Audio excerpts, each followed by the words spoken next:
Olá, prosseguindo o nosso revisional para a PRF, falar agora sobre a revisão da matéria do segundo trimestre.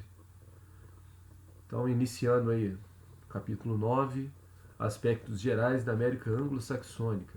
O que é importante a gente saber sobre a América Anglo-Saxônica, que é essa região aqui em tom de verde mais escuro, que fica no norte do continente americano e é a parte mais desenvolvida do nosso continente, né? O que é importante a gente saber? Então, a América anglo-saxônica enquadra os Estados Unidos e o Canadá, que são os países desenvolvidos do continente americano. Economias de mercado consolidadas, democracias sólidas, países com grandes extensões territoriais, especialmente no sentido leste-oeste, tendo costas ali no Oceano Atlântico e no Pacífico, certo? Então, Canadá e Estados Unidos.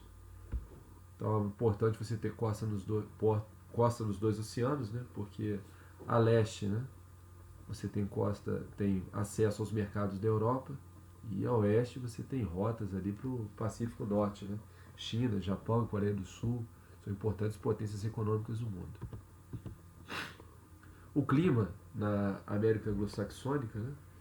Ele é polar em boa parte do continente, né? O que dificulta a ocupação e a exploração dos recursos, especialmente no Canadá. E o território dos Estados Unidos, em linhas gerais, apresenta climas mais amenos. Então a gente tem no quadro aqui, ó, acho que em verde aí, né? É o clima temperado continental. Quanto mais ao norte vai se tornando mais frio, ele domina praticamente todo o território do Canadá. Já quando você olha nos Estados Unidos, tem uma boa parcela aqui em rosa claro de clima subtropical. Favorece aí uma melhor ocupação do território estadunidense. Já quanto relevos e recursos naturais, né? A gente tem aí ó, os principais movimentos, né, as principais formações do continente. Então, as montanhas rochosas na porção oeste, Planalto Laurentiano, na Península do Labrador, Montes Apalaches no sudoeste dos Estados Unidos e uma grande área de planície na região central do continente, onde vai se desenvolver aí a agricultura de altíssima tecnologia, né, voltada principalmente para exportação. Além disso, outra área importante para o desenvolvimento socioeconômico e industrial é essa região dos Grandes Lagos, né, que vai abrigar grandes cidades, tanto ao sul, do lado dos Estados Unidos, quanto ao norte, no Canadá. Vamos falar agora um pouco sobre os dois países, iniciando sobre os Estados Unidos. Falar um pouco sobre a formação dos Estados Unidos. O que é importante a gente saber? Os Estados Unidos, inicialmente, né, a colonização inicial foi de povoamento. Isso é uma diferença muito grande em relação ao restante do continente americano, onde na maioria dos casos foi uma colonização de exploração. Então essa colonização de povoamento ela vai se concentrar no litoral norte dos Estados Unidos e ao sul do Canadá, certo? Mas na porção sul do país, que ainda não era dominada pelos britânicos, né, ocorre um modelo semelhante ao restante do continente americano, que vai ser aquela colonização mercantilista ou de exploração, certo? A independência dos Estados Unidos vai ocorrer em 1776. As chamadas 13 colônias, né, que são as colônias de povoamento que estavam fixadas lá na costa oeste, vão declarar a independência no ano de 1867. Na sequência, vem um movimento de expansão. Para além das 13 colônias, né, 1776 ficaram independentes, né, essa parte em amarelo a oeste. Depois, na sequência, os Estados Unidos vão incorporar áreas em rosa que pertenciam à França, né? Através de acordos comerciais, os Estados Unidos compra essas áreas. Depois continua a expansão para o oeste, dominando áreas que também estavam sob o comando dos franceses, em tom de marrom mais escuro. Depois, em 1819, aí já no século XIX, né? Os Estados Unidos vão tomar da Espanha, né, a região da Flórida. Também vai caber uma indenização, mas houve combate, houve luta para anexar essa porção do território. E aí começa uma sequência, né, de incorporação de territórios mexicanos através de sucessivos conflitos. Primeiro em 1845, em 1846 os Estados Unidos também vão comprar do Império Britânico, né, a região do Oregon, no noroeste do país. E em 1848 consolidam, né, a ocupação dessa parte em bege mais claro, após novos conflitos com os mexicanos.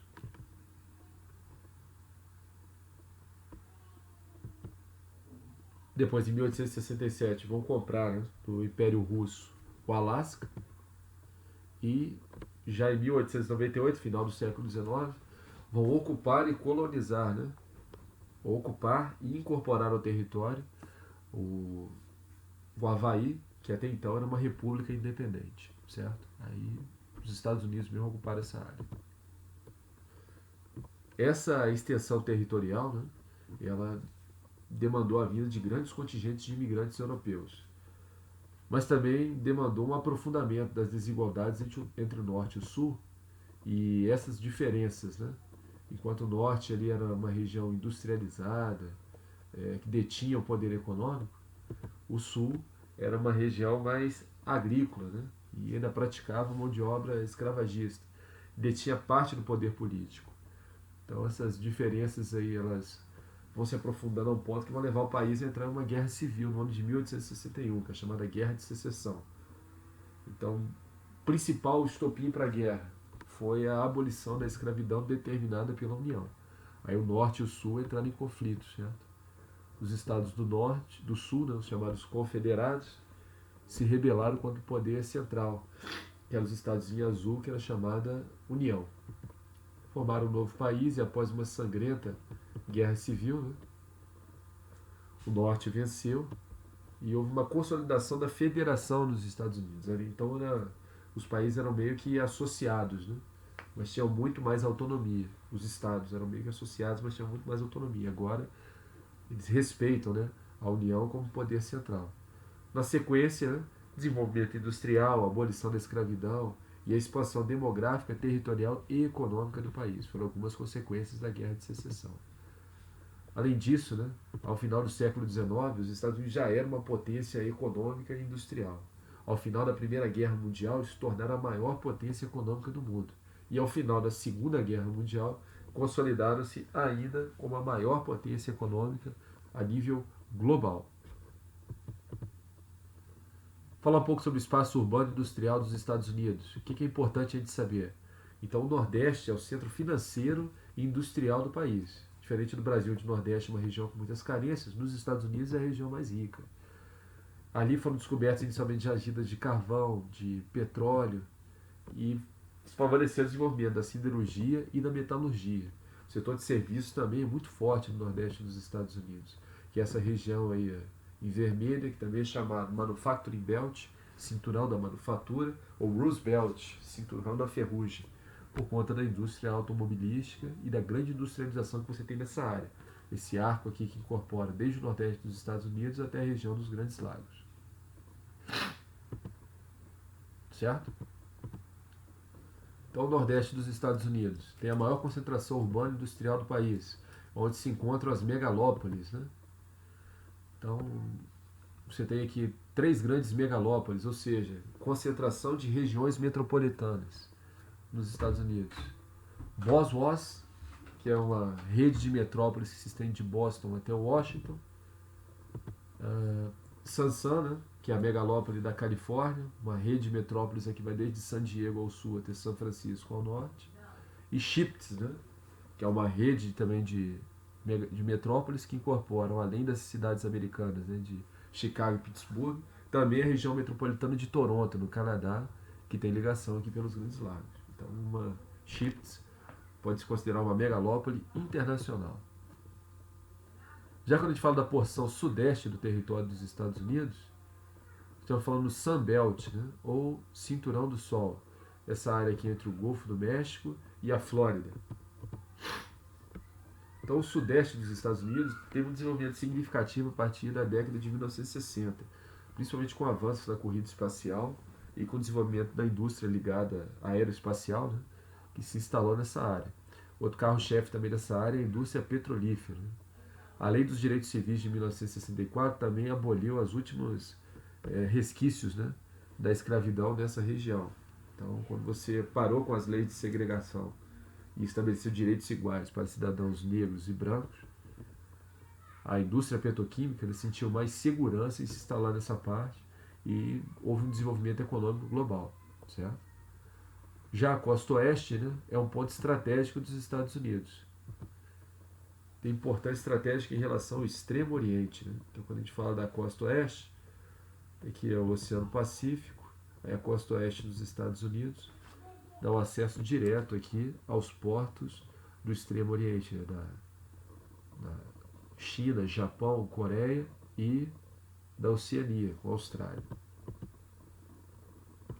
Então, temos aqui, ela também fica no Sunbelt, né? O Cinturão do Sol, aqui a costa oeste dos Estados Unidos, certo? Importância estratégica em relação ao Extremo Oriente, tecnologia e inovação, principalmente na região do Vale do Silício. Esse é o carro-chefe do desenvolvimento nessa região. Então, quando você pensa das grandes empresas de tecnologia, né? YouTube, Oracle, Facebook, NASA, Google, Intel, Apple, todas se encontram nessa região do Vale do Silício, na área da chamada Baía de São Francisco, né? Que fica aqui entre a cidade de São Francisco e Oakland, do outro lado da Bahia, certo? Continuando na América Anglo-Saxônica, vamos falar um pouco sobre o Canadá agora, principalmente sobre os recursos minerais, indústria e espaço urbano. O que é importante a gente saber sobre o Canadá? Primeiro, sobre os recursos naturais. O Canadá tem diversificadas jazidas de recursos, principalmente ferro, petróleo, gás, terras raras, zinco, amianto. É um grande exportador de matérias-primas, mas também a indústria canadense absorve boa parte desse recurso. Onde se concentra a indústria canadense? Principalmente aqui, no Vale do Rio São Lourenço e na província de Alberta, que é a principal área de exploração mineral do país, do que tange ao petróleo. Também a região de clima mais ameno, né? Mais ao sul, próximo à fronteira com os Estados Unidos. Os recursos naturais, né? Atualmente o petróleo e o gás natural são os recursos mais importantes. O Canadá tem a terceira maior reserva de petróleo prospectada do mundo e a quinta maior reserva de gás. A indústria no Canadá, ela também se desenvolveu, né, baseada na disponibilidade desses recursos e também no aporte do capital estrangeiro, principalmente capital estadunidense e capital britânico, né? O Canadá tem uma estrutura industrial completa, então desde indústrias mecânicas, químicas, automobilística, alumínio, borracha, produz do alfinete ao foguete. A indústria do Canadá, né, ela, como eu falei naquele slide anterior, se concentra principalmente na região dos Grandes Lagos e do Vale do Rio São Lourenço, nas províncias de Ontário e Quebec, que são também as duas mais populosas do país. Então aqui a divisão política do Canadá. Aí nós temos os principais centros urbanos do país, né? Toronto, na província de Ontário. Desculpa, acabei passando aqui, né? Toronto, na província de Ontário. Ottawa, que é a capital, que também fica na província de Ontário. E outras duas cidades importantes aqui ao longo do Vale do Rio São Lourenço, né? Montreal, que é a maior cidade, segunda maior cidade do país, e Quebec. Falar um pouco sobre o antigo NAFTA, né? Ou o Tratado Norte-Americano de Livre Comércio. O que é importante de saber sobre o NAFTA, que atualmente chama-se o SMCA, né? Então ele foi criado em 1989 entre Estados Unidos e Canadá, que assinaram um acordo de livre comércio. Em 1990 eles propuseram a adesão do México ao acordo. Os Estados Unidos e o Canadá, o México fundaram esse Tratado de Livre Comércio, né, que em inglês a sigla é NAFTA. É um bloco com 240 milhões de habitantes, começou a vigorar em 1994 e em 2018 foi substituído pelo USMCA, né, que é Estados Unidos, México e Canadá Accords. Então, a principal finalidade desse tratado é eliminar barreiras alfandegárias entre os países membros, criar uma grande área de livre comércio na América do Norte, certo? A balança comercial dos Estados Unidos é deficitária. Os Estados Unidos é um país que importa mais do que exporta. Então, as exportações dos Estados Unidos são para diversos países, mas os principais destinos são o Canadá e o México. São os seus parceiros, né, no Tratado de Livre Comércio. Já as importações, né, as principais origens das importações mexicanas dos Estados Unidos vêm da China e do México. Mas com um detalhe, né? Eles importam de quem? De filiais de empresas com sede nos Estados Unidos que instalam suas plantas de produção nesses países.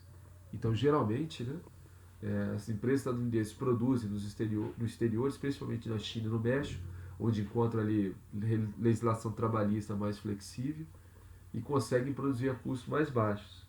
No caso do México, principalmente, como não tem tarifas para importação, produzem mais barato no território mexicano e ainda importam isso sem tarifas alfandegárias, né? Só que tem um problema aí nessa relação geopolítica com o México, né? Há muito preconceito, principalmente em relação aos imigrantes ilegais. E os Estados Unidos aí, principalmente nesse período agora do governo do presidente Donald Trump, tinha uma clara intenção, né, de diminuir essas migrações de mexicanos em direção ao seu país. Isso cria tensão entre os dois parceiros no NATO. E aí a gente entra na América Latina, né, quando a gente vai falar do capítulo 9. Né? Inicialmente, vamos falar sobre o México. O que é importante a gente saber sobre o México? Só dois assuntos, certo? Os problemas com os vizinhos ao norte, o vizinho ao norte, que são os Estados Unidos, turismo e economia. Então, no caso, o problema com o vizinho do norte, os Estados Unidos, o principal problema, perda de territórios. Então, entre 1824 e 1853, né, após a Guerra de Independência do Texas, Tratado de Velasco, Guerra Mexicano-Americana, Tratado de Guadalupe Hidalgo, todos esses eventos significaram para o México perda de territórios para os Estados Unidos. Estimativas aí de aproximadas, né, cerca de 40% do território mexicano original hoje são Estados Unidos, certo? O mapa aí a gente já viu, né? Estados Unidos foram expandindo, expandindo, expandindo, e aí começa, né? Toda essa parte aqui, em bege mais claro, já foi México. Hoje, Estados Unidos. Estados do Texas, Novo México, Califórnia. Tudo tomado em guerra, certo? E aí, ó, três principais eventos, né? Independência, anexação da República do Texas, Guerra Mexicana-Americana. Já quando a gente fala sobre turismo e economia no México, o que é importante a gente saber? Para a prova. Então, o turismo no México é um carro-chefe da economia. É o país latino-americano que recebe o maior número de turistas. Cerca de 41 milhões de turistas por ano em 2019. Sétimo principal destino turístico do mundo. A título de comparação, o Brasil no mesmo ano recebeu pouco mais de 2 milhões e 700 mil habitantes. E turistas, desculpa.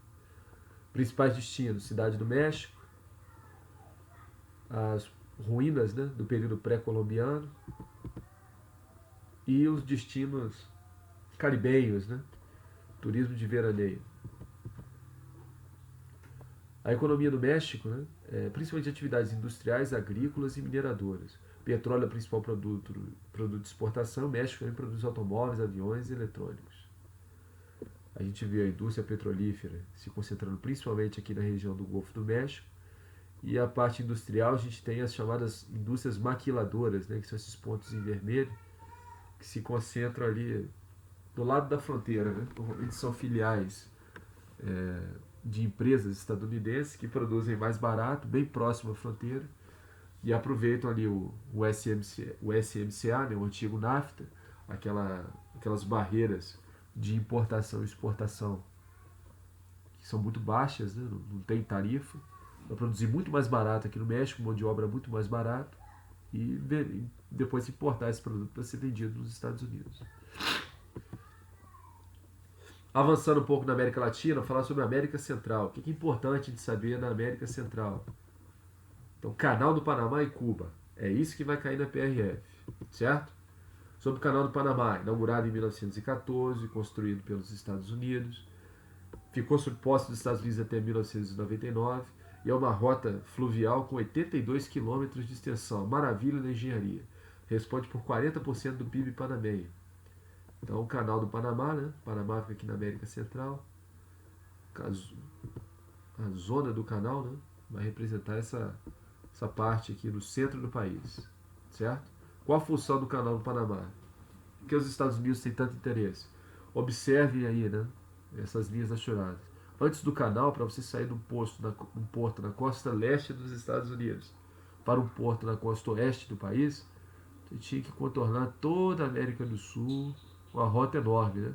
Com o Canal do Panamá aqui em vermelho, encurtou demais essa viagem. Então, por isso, o Canal do Panamá é estratégico para a economia interna dos Estados Unidos. O canal tem uma história de construção muito difícil, né? Foi iniciado pelos franceses, quando o Panamá ainda era parte da Colômbia, depois concluído pelos Estados Unidos, e para que fosse viabilizada, né, corrigir o desnível altimétrico que você tem no meio do canal, foi construído um sistema de eclusas, né, que são elevadores fluviais, e criado um grande lago artificial, esse lago de Gatun, para que você pudesse fazer o navio literalmente subir a montanha e descer novamente até o outro lado. Então aqui, ó, o navio entra, você vê que tem montanhas aqui no caminho, né? Então teve uma grande área alagada. Através do sistema de eclusas, né? O navio vai subindo até que chega do outro lado, baixa novamente. Aí as eclusas, ó, funcionam como elevadores. O navio entrou aqui dentro, fecha a comporta, enche, o navio sobe, passa para o próximo degrau. Veja aqui, ó, o navio veio para uma parte mais alta, avançou para o próximo degrau, fechou a comporta, esvaziou, o navio segue. Essas são as eclusas. E recentemente houve aí uma reforma, né, no canal do Panamá, uma intervenção para permitir a passagem de navios gigantes, né, como são os grandes navios de carga que nós temos na atualidade. Outra parte, né, vamos falar sobre Cuba, que é outro aspecto importante que cai na prova também, na PRF. O que é importante saber sobre Cuba? Então, Cuba é esse país caribenho, está situado aqui bem próximo aos Estados Unidos, né? Bem próximo à península da Flórida. E Cuba é um país socialista, né? A Revolução Cubana, em 1959, foi liderada por Fidel Castro, né? Derrubou um ditador de direita, chamado Fulgêncio Batista. A Revolução Cubana ela promoveu, né, algumas melhorias na educação e na saúde, mas também com a Revolução Cubana vieram estagnação econômica e um regime autoritário, né, por conta do alinhamento político do novo governo ao antigo regime comunista da extinta União Soviética. Cuba até hoje sofre com a falta de democracia, falta de liberdade e prisão em massa de opositores do regime. É possível afirmar que todas as observações são procedentes, né? Houve melhoria na educação, mas também houve muito retrocesso na democracia cubana. Essa estagnação econômica, né, ela pode ser vista aí na precariedade de serviços como transporte público, no déficit habitacional, que é enorme, muita gente morando em condições precárias em Cuba, e nas grandes crises de desabastecimento, principalmente por conta do embargo econômico que os Estados Unidos mantêm sobre Cuba, né, desde os anos 60. No período da Guerra Fria, né, ela tinha muito apoio da União Soviética, mas com o fim da União Soviética, né, e a manutenção do embargo, Cuba se viu forçada a fazer uma leve abertura ao capitalismo, principalmente no setor de turismo. Temos que lembrar que Cuba é Caribe, né? Então, grandes grupos hoteleiros, principalmente espanhóis, tiveram autorização para instalar grandes resorts, né, de turismo em Cuba. Além disso, Havana também é uma cidade turística, é um turismo exótico, bastante procurado pelos estrangeiros. Né? E aí uma característica marcante, né, de Cuba, né, que é a grande quantidade de carros, ainda no período em que Cuba mantinha relações com os Estados Unidos, nos anos 50, e que continuam circulando até hoje pelas ruas de Havana. Fechando aí a América Central e Guianas, né? Fala sobre as 3 Guianas, né? Então o que é importante a gente saber sobre as Guianas para a PRF, né? As Guianas se situam aí ao norte do Brasil. No passado, né, já foram colônias do Reino Unido, do Suriname e da França. E atualmente, né, e por conta disso, suas relações históricas com os demais países sul-americanos sempre foram frágeis, né?